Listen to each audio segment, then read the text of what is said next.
Good afternoon. It's still morning in New York. It is my pleasure actually to share the stage with NEDA. She's phenomenal. I am a big fan of Arch and Hook, so this is a privilege to have a conversation to kick off today's programming with a focused conversation with NEDA. So again, my name is Lucie. I am zooming in from New York, and we will be having 15 minutes of conversation about the SDGs, the Sustainable Development Goals, as we call them, and the Conscious Fashion and Lifestyle Network. So I would like to to kick this off a little bit by thanking Transformers Foundation and the Fashion Impact Fund who organized the event, and to all of you for zooming in, for joining us today. And I would like to start with a quick 5-second refreshing course about the Sustainable Development Goals. So I'm assuming and hoping that you have all heard of them and you understand them, but just very briefly in a sentence, the goals, what they are, right? They are a blueprint for more just, profitable, and sustainable future for all, for the planet and the people. And these goals were adopted in 2015 by all member states, United Nations member states, in consultation with companies, with umbrella organizations, industry umbrella organizations, NGOs, with academia, to really ensure that people had a chance, that the widest possible spectrum of actors had a chance to input and make it relevant for them, get their voices heard in the goals. So these goals were adopted and created to ensure that we have a planet worth living on, for you, for this generation, and the generations to come. We all know things are not as they should be, right? There are so many pressing challenges, and these 17 goals are basically representing all the biggest, most dire challenges that we face today, from climate, diversity, to poverty, inequality, and responsible production and consumption, and many other goals, right? But these are the key ones that are perhaps most relevant for this crowd. Well, NEDA is a director for global, it's got many, wide portfolio, brand, marketing, and communications. I hope I get it right, for Arch and Hook.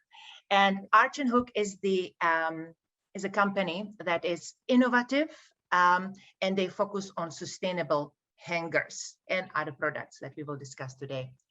It is exactly the type of a company that we need, we as an international community, we need to engage to meet our promise to achieve the goals by 2030. We need these industry pioneers and advocates for sustainability and the goals to really change the paradigm how the business is done. And so, as Miguel said, and by the way, Miguel, so great to see you, even though you are two-dimensional, it is great to be connected after so. I hope we'll be able to embrace each other in a 3D reality sometime soon, but for the time being, it's great. It was great to see your face. And likewise, I have nothing but a deep respect for what you do with the Transformers Foundation. So, what do I want to say? Okay, we have less than a month before COP26 conference. I'm sure you have heard about it. And the message coming from the international community is very clear.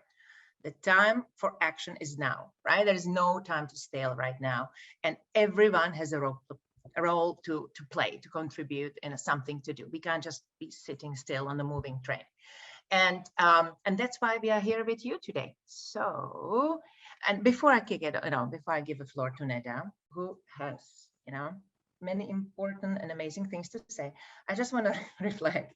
The song we have heard, I don't know who selected the song while we were there waiting and grooving. So of course, I understood that it's like the Blue Jeans bag, but it was, I had to Shazam it. I wasn't an expert on 70s rock pop. It was by Dr. Hook, right? So how convenient, right? With that, I'm gonna give the floor to Arch and Hook. So NEDA, what is your role at Arch and Hook? Thank you, Lucie. I mean, I could not have asked for a more incredible introduction. It's an honor to be here. Thank you to the organizers, and thank you for inviting me on this conversation with you. It really is an honor to be able to share some knowledge and drive some thought leadership on this. Arch and Hook is a sustainable materials engineering company, in short. We develop recycled and recyclable alternatives to non-sustainable materials, such as virgin single-use plastics. We were founded in 2015 as the world's first sustainable hanger brand, but through our material innovation, which was launched in the form of 100% recycled ocean-bound plastics, Arch and Hook Blue, which we started off as a hanger program. We actually, kind of came to the conclusion that there are deeper and wider problems within fashion retail that we would like to solve, and that our materials are in fact capable of providing solutions for hangers, but also beyond. So at the moment, the core of our business is essentially assisting and empowering companies to become entirely sustainable from concept to delivery. So that's kind of a summary of for those of you that don't know, of what Arch and Hook is all about. And as you, Lucie, pointed out, we have integrated the Sustainable Development Goals in our operational and business plan. Yeah, Neda, you mentioned that indeed the sustainability and responsible way of doing business is in the very core of the operations of Arch and Hook. You mentioned that the SDGs is what you understand and what you incorporate in what you do. But why do you think we need to talk about the goals with this crowd and beyond? I mean, for me, I like to look at the SDGs as two things: a compass and a glue. For me, the SDGs are a compass in the sense that they're the opportunity for, and from the perspective of the private sector, for businesses to check in with the reality of their impact and align with basically, their impact, the accountability for their impact, and also with the steps that are needed for achieving, steps towards a more positive future. And a glue, because essentially they're a framework which allows us all to be aligned in our steps towards, driving growth and addressing risk and focusing our purpose in that sense. So they really are, as you said it yourself, this roadmap or this compass of how we can all be aligned and in understanding our impact, but also improving our impact together. So they're just the ultimate framework, really, for understanding how to impact the world. Yeah, well said. Do you use the goals to communicate with your customers, with your partners within the sector, with media? Absolutely, absolutely. And they are an incredibly fundamental, increasingly a fundamental part of the conversation. Our business was built on the principles of accountability and responsibility. So we integrate the SDGs in our operations, for example, around responsible production. We integrate the SDGs around our final product, so the impact of our company and the impact of our products to our clients, for example, around climate action, life below water, life on land. But we are increasingly seeing that the actual fashion and retail brands and corporations are really interested in trying to integrate their sustainability platforms and plans essentially around, ticking the boxes of achieving objectives within that framework. So it is very important to keep the conversation on them and to integrate them in our conversations with our clients. And our clients are increasingly asking for accountability based on that framework as well. Now that's perfect. Yeah, I just wanted to ask about it. So the Transformers Foundation is our host today, right? And the foundation, have huge respect for what you are doing. Now I'm talking to Miguel and the team. They provide a great education and engagement platform for the denim industry to share knowledge and sustainability and innovation and ethical ways of doing business, right? And it's very sector focused. It's a great example of how the industry-focused collaboration drives the goals, awareness and engagement in the goals. Do you work with the jeans and denim industry? And if so, what do you do? Absolutely. I mean, we have worked with some denim brands. So the latest project that we did was with Levi's in Australia. They launched a new type of concept store around kind of ocean sustainability and material innovation. So we were very excited to support them with our sustainable hangers for that concept store. So yeah, indeed, we've been very excited to kind of see some movement in that area. For the moment, there's still a lot of denim brands that are left on the horizon for us to have conversations with.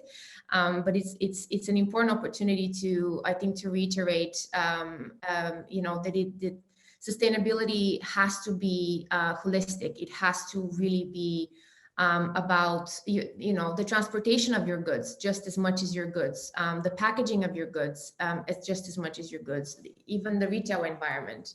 You know, and I think hangers are the perfect proof. Fashion apparel is under a microscope.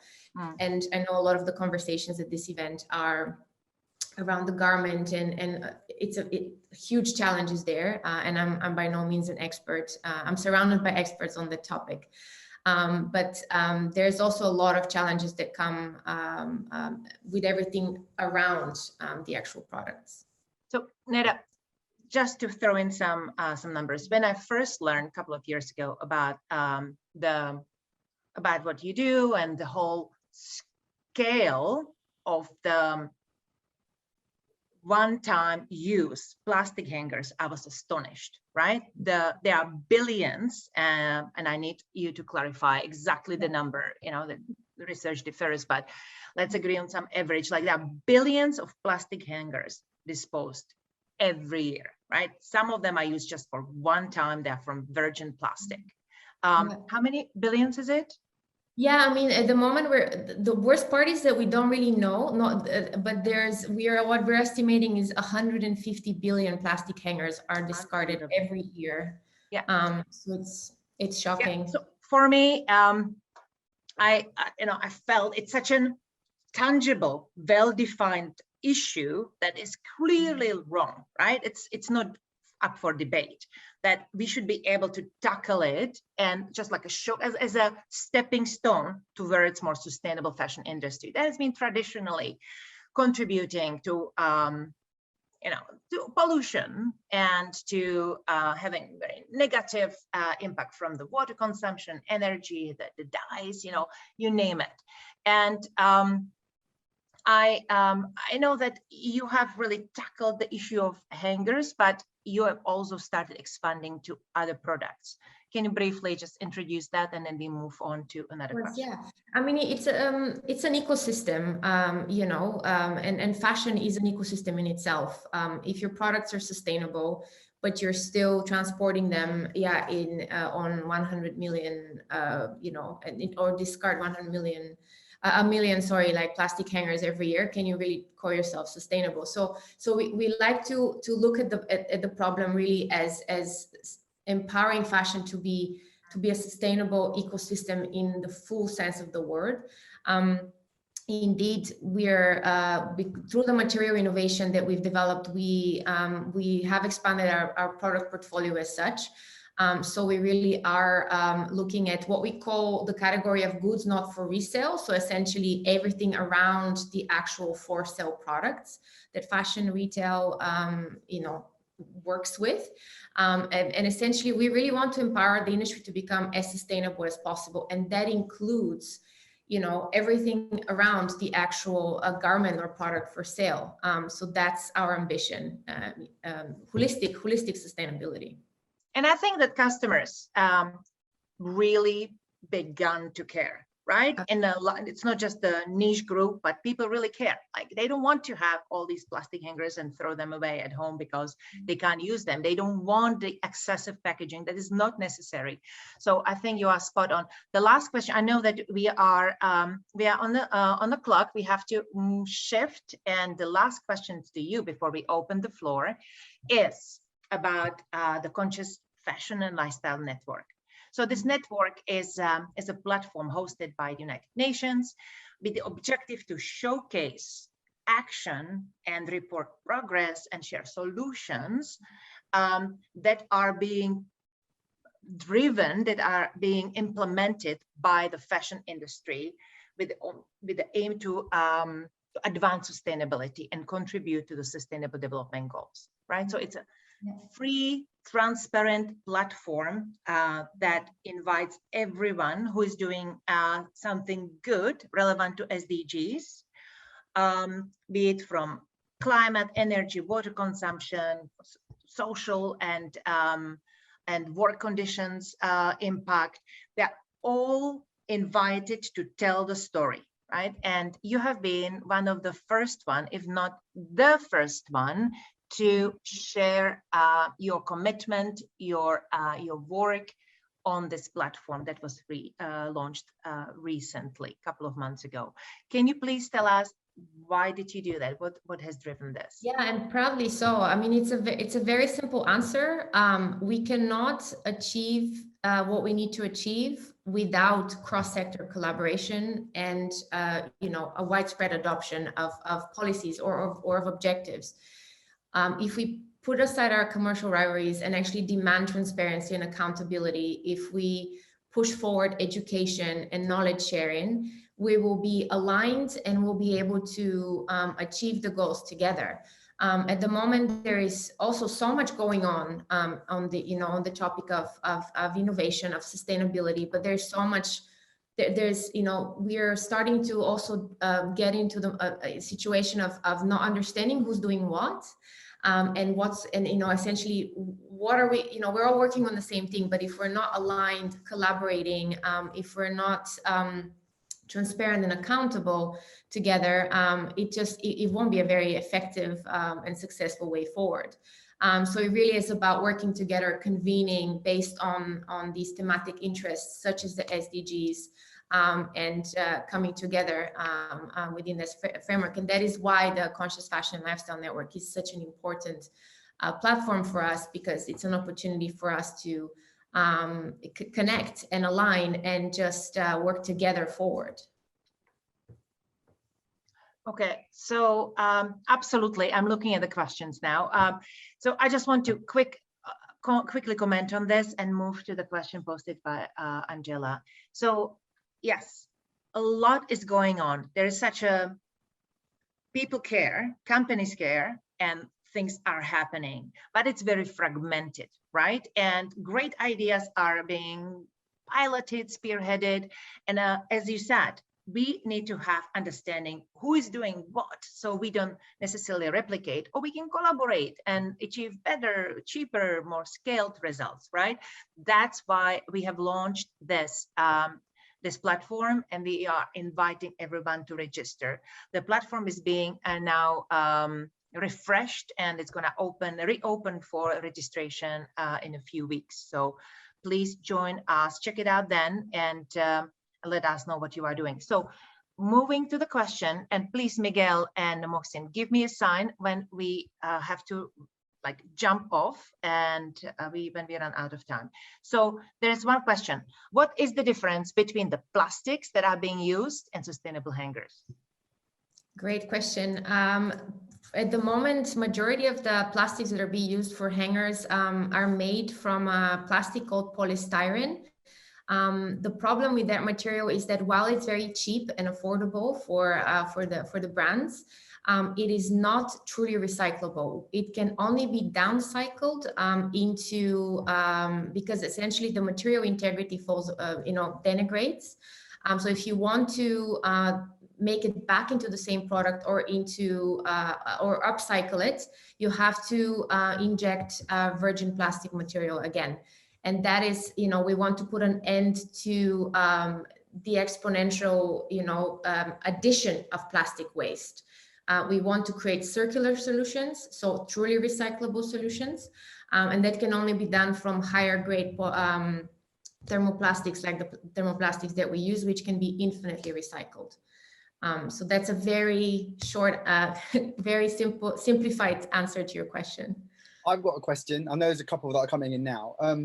Thank you so much for that. It was a great talk you guys have just had. Surely, if there's so many hangers being made, and you said 150 billion a year is being wasted, surely we should try and do it so we're using like materials like bamboo or wood. But also another thing is maybe we should charge for the hangers like they do with plastic bags, so less people take them home.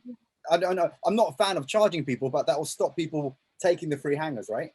Well, actually, majority of the hanger waste comes from the garment on hanger program, which is actually how garments are transported from manufacturing distribution centers, for example, to the storefront, which has nothing to do with the consumer and charging the consumer. It's actually how companies transport the garments, not, for example, so that they don't wrinkle, etc.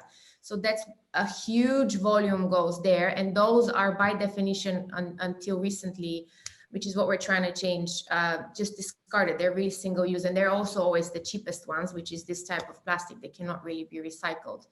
In terms of the other materials, of course, you know, there are organic alternatives to those materials. However, we are already exponentially having such a big problem with plastics that we find it our responsibility to actually find a solution that can both provide a circular alternative, but actually deal with the problem of waste. And that is upcycle it into something that then can just infinitely remain circular. And that is why we're focusing primarily on finding a plastic solution that can actually solve both problems at the same time. Can you mention? Sorry, can you mention the blue hangers, because that's my favorite example? Yeah, in terms of material, what do you use for? Yeah, so the blue hangers are made out of high-grade thermoplastics. So, for example, recycled PP. So that is a purified high-grade thermoplastic, which is actually it has higher durability, doesn't break as normal hangers do, and essentially can be infinitely recycled if it's kept pure. Where do you get it? Where do you get these? So the material we collect from 4 of the most polluting rivers in the world. So in China, in Asia, it's waste that we are preventing from ending up in the ocean, essentially. So we're taking post-consumer waste and upcycling into these infinitely recyclable circular hangers. There's another just question. a note when. Oh, sorry, Lucie. No, go ahead. I don't want this to end without answering one question from Ernst Masun, because that's super important. But I don't want to divert attention from what's going on with NEDA. So you have to give me 5 seconds at the end so I get to it. Sure. There is another question saying, is there alternative for companies to deliver garments or products without using hangers at all? Yeah. Absolutely, yeah, and we ourselves also have, box solutions and different other. And I think from my knowledge, there indeed are brands and retailers that are looking into ways of really not moving away from the garment on hanger program. So that is something the industry is starting to be more cautious about.